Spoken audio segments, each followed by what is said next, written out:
ውድ ቻናላችን ቤተሰቦች እንኳን ወደ ቻናላችን በደህና መጣችሁ። አሁንም ሊቨርፑልን በተመለከቱ ዘገባዎች ተመልሼ መጥቻለሁ። በሰዓት የምንመለከተው ሊቨርፑሎች በኮንትራት ዙሪያ ከሳቡዝ ላይ ጋር ንግግር ጀምረዋል እየተባለ ይገኛል። እንደዚሁም የቀድሞ የሊቨርፑል ምክትል አሰልጣኝ ጆን ሄቲንግ ጋር ከአያክስ ስራቸው መሰናበታቸው ተዘግቧል። እነዚህም በቆይታችን የምንመለከት ይሆናል። እስከ መጨረሻው ደቂቃ ድረስ አብራችሁኝ እንድትቆዩና እንድትከታተሉት በአክብሮት ጋብዛለሁ። እንደዚሁም በምናነሳቸው ነጥቦች ላይ ያላችሁን ሀሳብ እንዳለ ኮሜንት ሴክሽን ላይ በመጻፍ አሳውቁኝ። እንደ ሁልጊዜውም ሰብስክራይብ ያላደረጋችሁ ሰብስክራይብ እያደረጋችሁ ላይክ ሼርም እያደረጋችሁ የቻናሉ ቤተሰብ እንድትሆኑ በአክብሮት እጠይቃለሁ። አሁን በቀጥታ ወደ ያስኩላችሁ ጉዳዮች የምናቀና ይሆናል። በመጀመሪያ የምንመለከተው ዘገባ በሊቨርፑል ሌጀንዶችና በቦሩሲያ ዶርትመንድ ሌጀንዶች መካከል የገቢ ማሰባሰቢያ ጨዋታ ሊደረግ መሆኑ ተዘግቧል። እንደሚታወቀው በየአመቱ ሁልጊዜም የገቢ ማሰባሰቢያ ጨዋታ በሊቨርፑል ሌጀንዶችና በተለያዩ ክለብ ሌጀንዶች መካከል ሲደረግ መቆየቱ አይዘነጋም። በዚህ ሲዝን ደግሞ የሚደረገው ከቦሩሲያ ዶርትመንድ ሌጀንዶች ጋር መሆኑ ተዘግቧል። ይህም ጨዋታ የሚደረገው ማርች ላይ በሚኖረው የኢንተርናሽናል ብሬክ ጨዋታ ላይ ሲሆን ማርች 28 2026 ላይ በአንፊልድ የሚደረግ ጨዋታ ይሆናል። ይህም ጨዋታ 2016 ላይ የተደረገውን ጨዋታ ለማስታወስም ይጠቅማል እየተባለ ይገኛል። እንደሚታወቀው 2016 ላይ በኢሮፓ ሊግ ጨዋታ ሊቨርፑል ከቦሩሲያ ዶርትመንድ በአንፊልድ ያደረጉት በጣም ምርጥ ጨዋታ እንደነበረ የሚታወስ ነውና የዛ ማስታወሻም ተደርጎ ይታሰባል ተብሏል። ይህ ጨዋታ እንደሚታወቀው በዛ ጨዋታ ላይ ሊቨርፑል 4-3 በሆነ ውጤት ነበረ በአንፊልድ ማሸነፍ የቻለው። በአጠቃላይ ውጤት ደግሞ 5-4 በሆነ ውጤት አሸንፎ ወደ ቀጣይ ዙር ማለፉ አይዘነጋም። ይህም ጨዋታ በጣም ምርጥ ጨዋታ ከመሆኑ የተነሳ ሊቨርፑሎች በአውሮፓ መድረክ ካደረጓቸው ጨዋታዎችና በጣም ምርጥ ጨዋታዎች ከሚባሉ መካከል ተጠቃሽ የሆነ ጨዋታ ነው የነበሩና ለዛም ማስታወሻም ተብሎ እንደዚሁም ደግሞ ለገቢ ማሰባሰቢያም እንዲሆን ተብሎ ማርች 28 ላይ በሁለቱ ክለቦች ሌጀንዶች መካከል ጨዋታ ይደረጋል ተብሏል። በቀጣይ የምንመለከተው ክርስቲያኖ ሮናልዶ በቅርቡ የሰጠውን አስተያየት ይሆናል። በቅርቡ በራሱ የዩቲዩብ ቻናል ከፒርስ ሞርጋን ጋር ያደረገው ቆይታ ነበርና በዛ ቆይታው ላይ ከዲያጎ ጆታ ህልፈት በኋላ በቀብር ስነስርዓት ላይ ለምን እንዳልተካፈለ ተናግሮናል። ላለመሳተፉም ሁለት ምክንያት አድርጎ ያስቀመጣቸው አሉ። እነዚህን ስንመለከት በአንደኛ ደረጃ ያስቀመጠው ወደዛ ቢሄድና በቀብር ስነስርዓቱ ላይ ብካፈል ኖሮ የሁሉም ሰው ትኩረት የሚሆነው እኔ ላይ ነበር፣ የሁሉም ሚዲያ ትኩረት የሚሆነው እኔ ላይ ነበር። ምክንያቱም ደግሞ በዓለም ላይ ያለው ዝና ሁላችንም ስለምናውቀውና ያንን ትኩረት ላለመውሰድ ነው። ያ ቀን የነ ዲያጎ ጆታና የአንድሪው ሲልቫ የሚታሰብበት ቀን የነበረውና ለቤተሰቦችም ሌላ ችግር እንዳይሆንባቸው በማለት ነው ያልሄድኩት ብሏል። በሁለተኛ ደረጃ ላይ ያስቀመጠው ደግሞ አባቴ ከሞተ ጀምሮ ወደ ቀብር ቦታ ሄጄ አላቅምና በዛ ምክንያት እንግዲህ በዚህ የቀብር ስነስርዓት ላይም ልገኝ አልቻልኩም የሚል ምክንያትን ማስቀመጥ ይችላል። በእርግጥ እዚህ ላይ አንድ እውነታ ያነሳው ነገር ቢኖር ምንድነው እሱ የቀብር ስነስርዓት ላይ ቢሳተፍ ኖሮ የሁሉም ሚዲያ ትኩረት የሚሆነው እሱ ላይ ነው የነበረውና ምናልባትም ያ ነገር ተገቢ ላይሆን ስለሚችል በሚል ምክንያት ነው የቀረውና ትክክለኛ ውሳኔ ይመስለኛል። የእናንተን ሀሳብ እዚሁ ኮሜንት ሴክሽን ላይ በመጻፍ አሳውቁ። በቀጣይ የምንመለከተው የአሰልጣኝ አርነ ስሎት ምክትል የነበረው ጆን ሄቲንግ ጋር ከአያክስ ስራው መሰናበቱ ተዘግቧል። ዛሬ ላይ አያክሶች በይፋ እንደተናገሩት ከሆነ ጆን ሄቲንግ ጋር ለአያክስ ስራ ተስማሚ ባለመሆኑ ምክንያት ከስራው እንዲነሳ ተደርጓል የሚል አስተያየትን ሰጥቷል። ይህ አሰልጣኝ ባለፈው ሲዝን ሊቨርፑሎች የፕሪሚየር ሊጉን ዋንጫ በሚያነሱበት ሰዓት የአሰልጣኝ አርነ ስሎት ምክትል በመሆን ድንቅን ስራ መስራቱ አይዘነጋም። ሊቨርፑልም ዋንጫውን እንዲያነሳ ትልቅ ሚና ተጫውቶ ነበርና በዚህም በነበረው ሚና ተነስተው ነው አያክሶች ሊቀጥሩት የቻሉት። በአያክስ ግን ቆይተው ያን ያህል አመርቂ የሚባልን ጊዜን ማሳለፍ አልቻለም። ተደጋጋሚ ሽንፈቶች ሲያጋጥሙት ነበር። በተለይ ደግሞ በሻምፒየንስ ሊጉ ያለፉትን 4 የምድብ ጨዋታዎች ምንም ጨዋታ ማሸነፍም ያልቻለ ቡድን ሆኗል። በተለይ የመጨረሻ ጨዋታውን ትናንትና ከጋላታሳራይ ጋር አድርጎ በጋላታሳራይ 3-0 በሆነ ውጤት ሊሸነፍም ይችላል። እንደዚሁም ደግሞ በኤርዲቪዚዮም ያን ያህል አመርቂ የሚባልን እንቅስቃሴን እያደረገ አይደለም የሚገኘው። መሪ ላይ ካለው ከፌኖርድም በ8 ነጥቦች በማነስ 4ኛ ደረጃ ላይ ነው የተቀመጠውና እያሳየው ባለው አቋም ደስተኛ ባለመሆናቸው ምክንያት አያክሶችም ሊያባረሩት ችለዋል። እናም በአያክስ በነበረው ቆይታ ምርጥ የሚባልን ጊዜንም ማሳለፍም አልቻለም። በዚህ ዙሪያ በተለይ ደግሞ ከሊቨርፑል ወደ አያክስ በሄደበት ዙሪያ የሱ ኤጀንት የሆነው ሮብ ጆንሰን የሰጠው አስተያየት አለና በሰጠውም አስተያየት ምንድን ያለው በመጀመሪያም ደረጃ ወደዛ እንዲሄድ አልፈለኩም ነበረ፣ ምክንያቱም እኔ ቢሆን ኖሮ በዚህ ሰዓት ወደ አያክስ አልሄድም ነበር የሚል አስተያየትን ሰጥቸው ነበረ።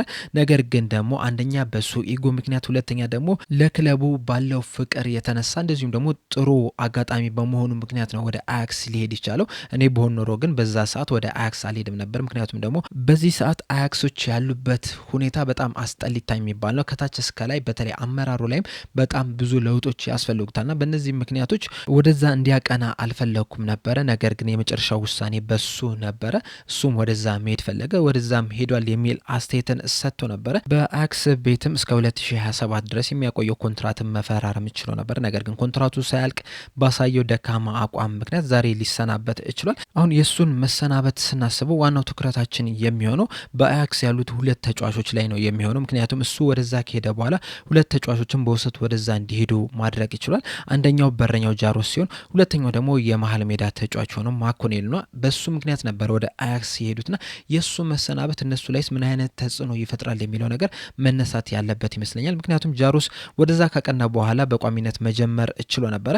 ነገር ግን የመጨረሻዎቹን 4 ጨዋታዎች በቋሚነት መጀመር አልቻለምና ከዚህስ በኋላ በቋሚነት ይጀምራል የሚለው ነገር ትልቅ ጥያቄ ነው የሚሆነው። በተመሳሳይ መልኩ ማኮኔልስ ከዚህ በኋላ ምን አይነት እጣ ፈንታ ይገጥመዋል፣ በአዲስ አሰልጣኝ ስርስ ምን አይነት የመጮቻ እድል ያገኛል የሚለው ነገር ትልቅ ጥያቄ ነው የሚሆነውና ሊቨርፑሎችም ውሳኔ ማሳለፍ ያለባቸው ይመስለኛል። በእርግጥ እስከ ጃንዋሪ የዝውውር መስኮት ድረስ ምንም ነገር ማድረግ አይችሉም።